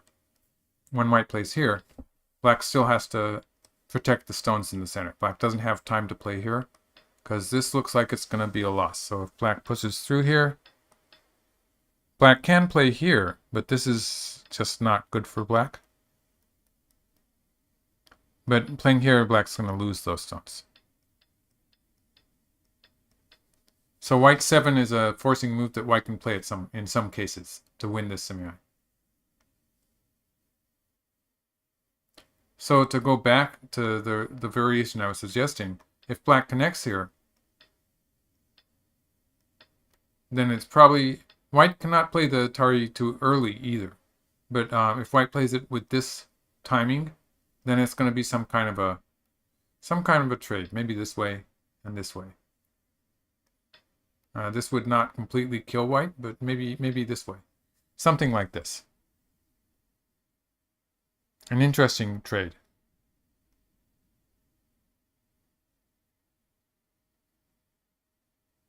M4 instead of M3. That's probably not very likely. But let's see. It is a possibility. But it's sort of short of liberties, isn't it?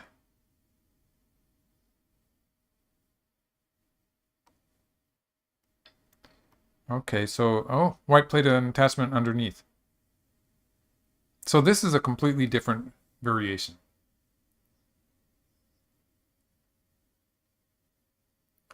So the suggestion by Rick Rubenstein is that could white play M4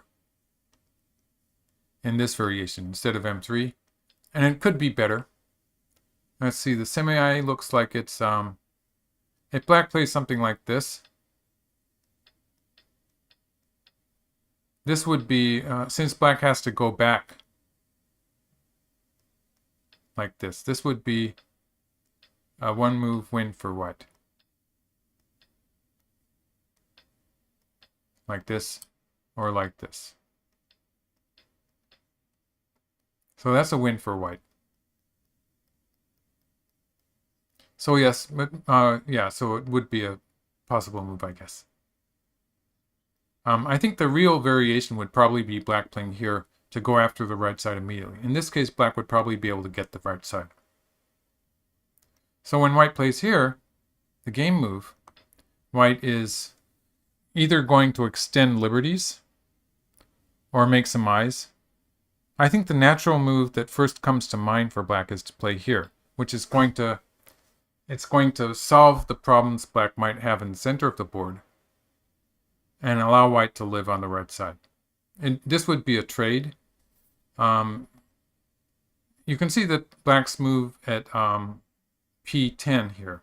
It was a kind of a loose move that gives white all these extra options. So this is one example of how that's happening, because if black covers here, white gets to capture the one stone. So there's a weakness there that black created by that knight's move at p10. And if black plays here, this is actually is already alive.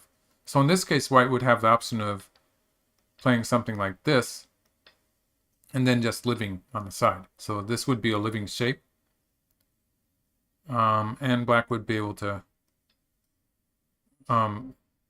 live in the corner too. But for instance, this would leave the attachment on the second line. The R2 attachment still will make a ko out of it. So this looks like it's playable for white. This might be the idea if black pulls back. So I'm thinking, yeah, black did play that move. So black plays here.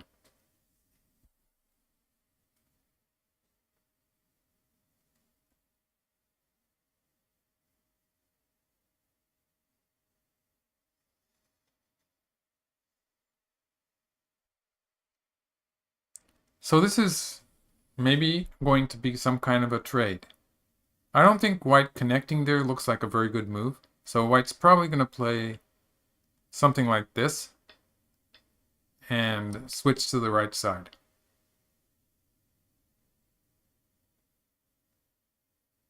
Or maybe white's going to play the upper side first. So that would mean playing here and then here, trying to live on both sides.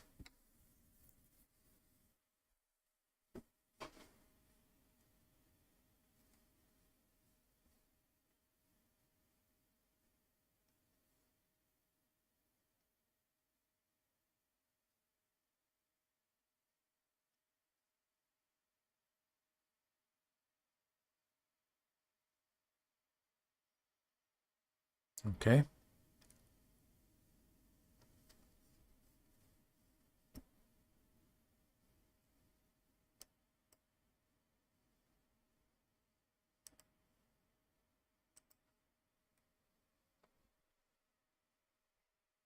Let's go back to the game.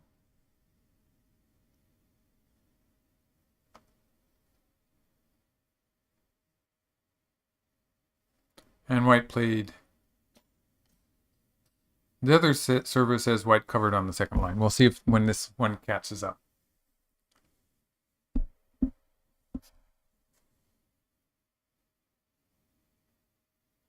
Lino Walker, yes, the time is 3 hours. They do have something, I think it was 40 seconds overtime for each move after the 3 hours.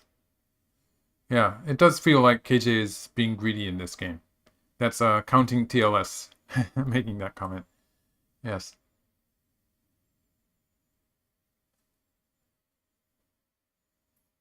Greed in Go is, I guess, in other things also. It's very successful when you get away with it.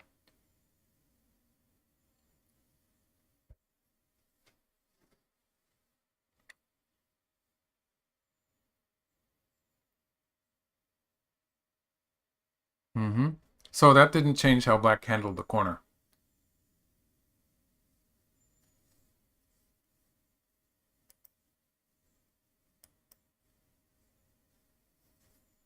But it means white's group on the upper side is alive now.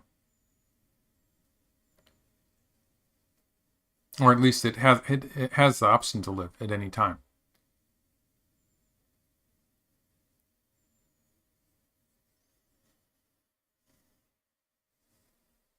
So white can switch to the right side. White needs to live with both groups, basically.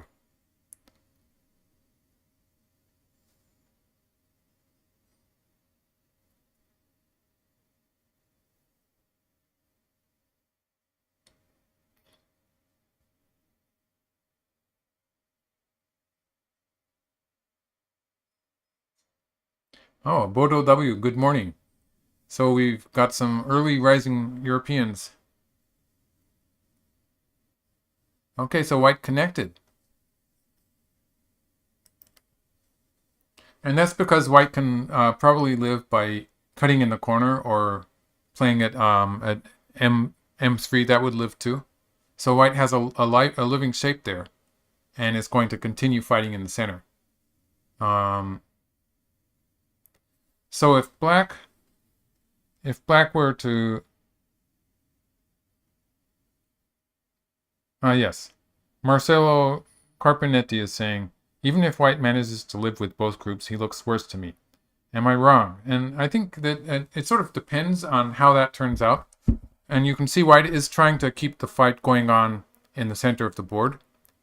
So it all depends on the quality of that fight in the center of the board.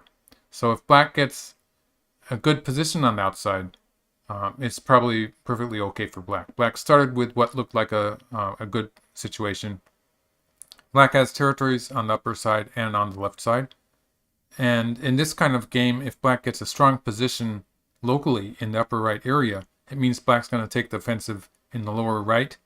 And it will be relatively easy for black to erase white's area on the lower side when black has the initiative elsewhere on the board. So white has to try to keep the initiative in this local fight. And that's probably even more important than looting on both sides, to keep the initiative in the local fight, so that white can eventually complete the territory on the lower side.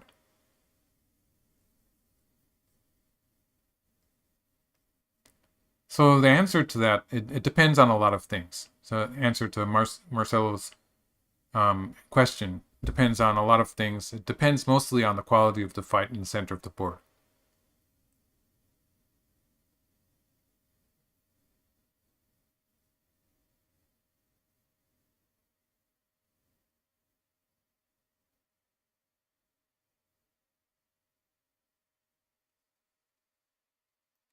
For the time being, I think black has to do something to save those 3 stones in the center. For instance, if black plays here, and white can play here, and come to think of it, it is a ko, but it's a bad ko for black. So black pushes here. Black is lacking in liberties. Let's see, would this work? Maybe this one works. No, it doesn't work, does it? White connects here. That was a stupid mistake. And it's dead. So black has to push through here. And usually I would just say black's dead. Black does have a ko like this. But would not have the ko threat for this ko. It's just not. It's too big. So black needs to do something with these 3 stones. A normal move would be the diagonal move or the jump. Something like that would be a natural move.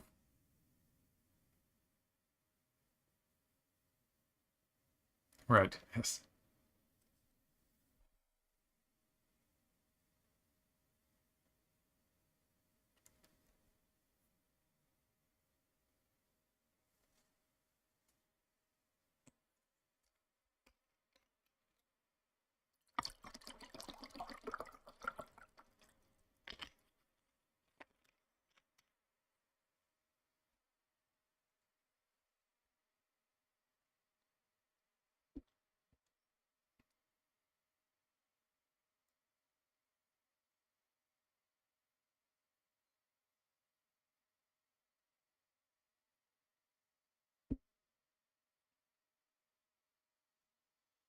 L6.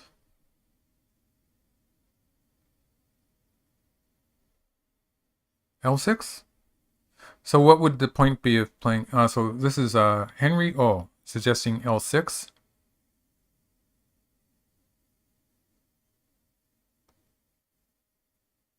L6 is here.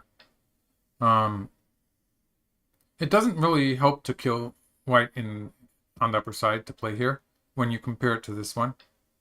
So this is probably the more natural move.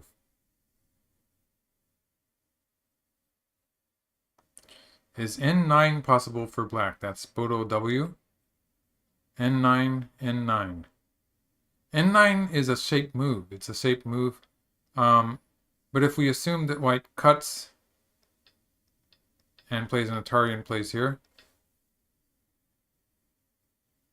this depends on the ladder, but the ladder favors white. So I'm talking about this ladder. This ladder favors white.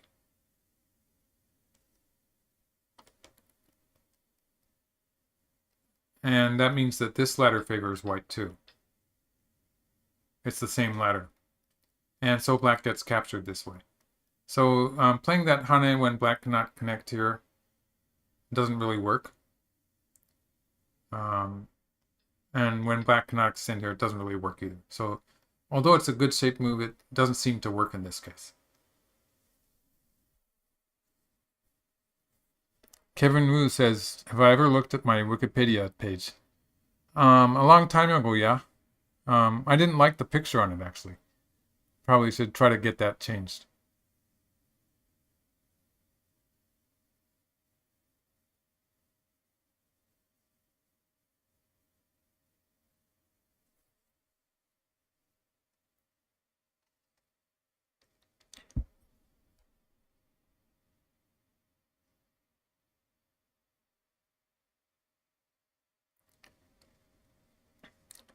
Does not black's jump threaten to cut white's upper group? So this is Thomas Lux, and I think we're talking about this jump, and it does threaten. Well, it threatens to kill the white group. So, for instance, how would black try to kill it? If white plays here and here, white's group on the upper side would be in a lot of trouble after this. It would not be 100% dead because white could still play this and this. And white would have, if black plays here, white would have a life with this move. So it's not as if it actually kills it. And cutting it is, it's black's, rather than just trying to cut like this, for instance, this would not be very important. In fact, it doesn't really work locally. But it's not important because white would just try to live on the side and yeah, not so effective. For the time being, the right side is pretty important also. So I think it makes sense just that black is putting pressure on white on a large scale if black plays this move. He's taking his time on it though.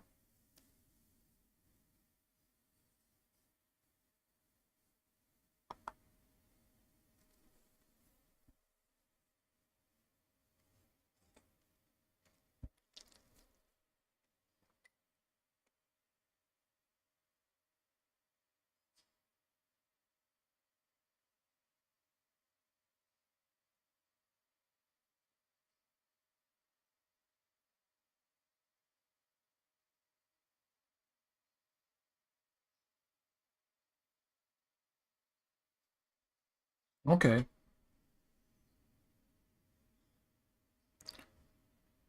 Okay. That's a pretty natural sequence.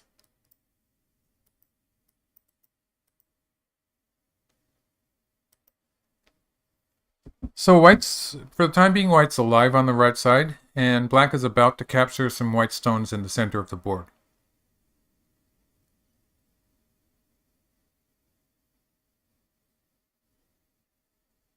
And it's not easy for black to kill white on the upper side in this variation. So white's upper side is sort of clinging to life. White's right side is alive for the time being. And white's group in the center is in danger of being captured. White's still really busy. So if white plays something like this on the side, so let's just have white play a passive move on the side. If white plays something like this, black can capture white in the center. Black probably has a number of choices, but for instance, this way would be one way. I think this is going to be a net also. This might be better. This is a net. And a snapback. So it's double value, right? So this would be the best way, maybe, for just the fact that for the time being it's filling an extra liberty.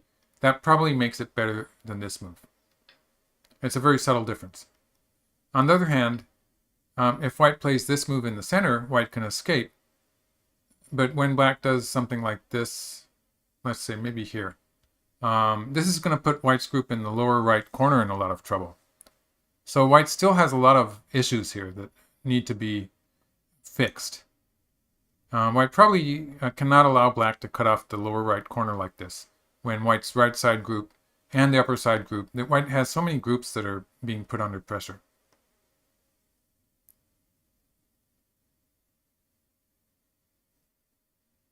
So this is, yeah, so crawling was he just crawled. He's going to sacrifice the 3 stones in the center.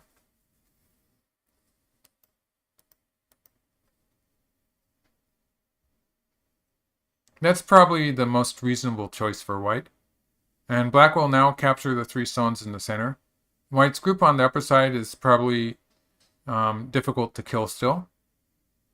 So let's take a look at that. So let's say black plays here, and white plays something on the lower side. And black decides he wants to kill white in the center. If black plays this way,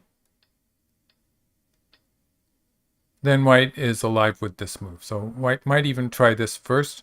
Black usually needs something around here, and white is alive with this. So that's completely alive.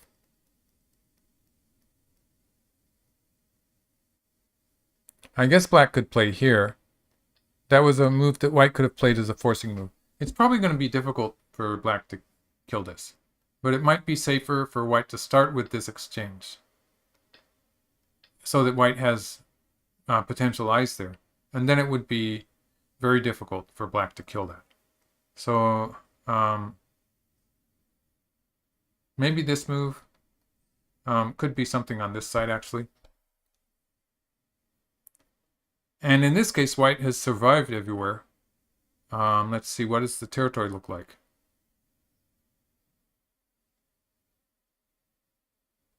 Black has such a nice position in the center. I'd still like to play with black.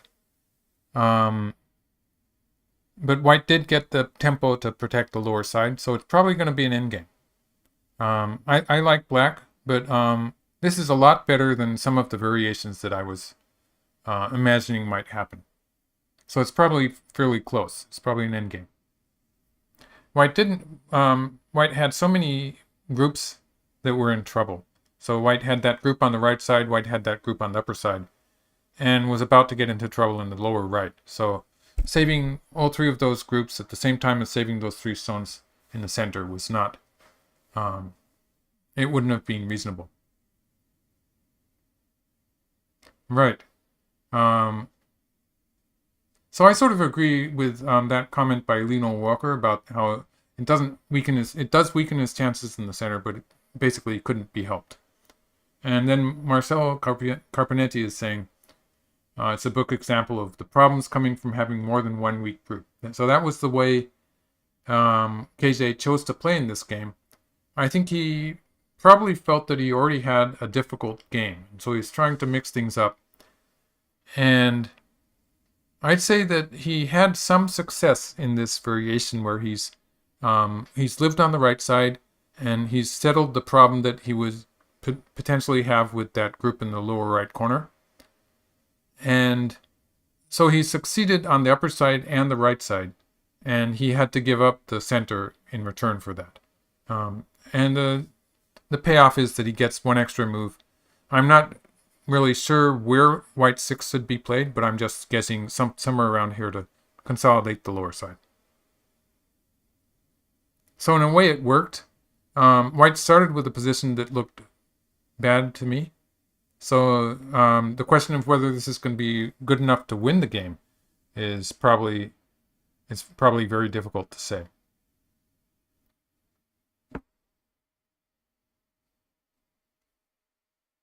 So back to the game. So white's crawled and it's black's turn. I would have no hesitation to capture those 3 stones in the center. If black leaves it for 1 more move, white's going to move out. Yes. Very good. I agree.